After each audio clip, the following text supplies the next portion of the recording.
Really sunny, but it is going to be kind of windy out, so that'll be something to consider if you're going to be out and about. And then later today we're talking storms, so this is what to plan for today. A high near 80 degrees, windy weather, and that's also going to lead us to some high fire danger this evening. The storms roll in this weekend. Definitely not one of those weekends where you want to stay inside either. Sunshine and 70s. A wind advisory in place for all of North Texas. This is for a wind out of the southwest from 15 to 25 miles per hour, gusting up to 45. This is a significant wind that we'll have. So if you drive a high profile vehicle, that is something to consider, especially if you're traveling from east to west or west to east.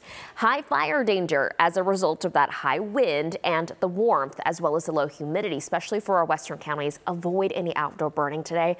It's just not a good idea. You don't want to be that person. Any fire that starts will spread quickly under these conditions.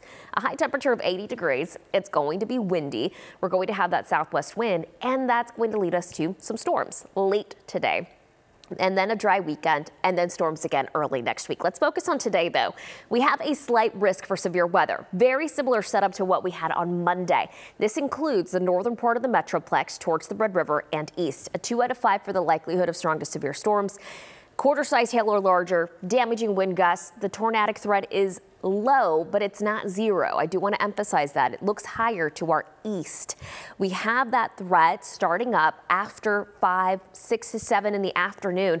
We're going to see these storms ramp up along I-35 north of the Metroplex. I think this model is underdoing it and how many storms we'll see. I think we'll see a little bit more than this.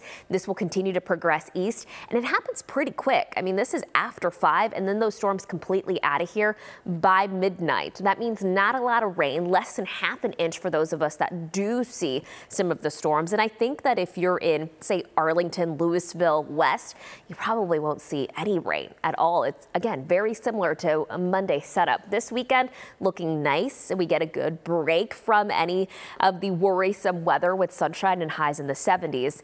Monday comes around, and then we have a more widespread event that comes in terms of rain. It's going to take up North Texas to the south. We may even see some strong to severe storms, but most of us will see the heavy rain. In fact, 80% of our area will see that heavy rain as the system moves in, and it's a slow mover. This is going to produce quite a bit of rainfall, at least models indicating 2-4 inches of rain. That could be enough to help us out of this drought that we're in.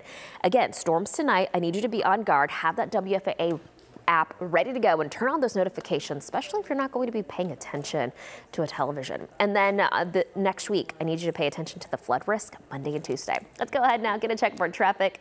Tashara, how's it going out there? All right, Mariel.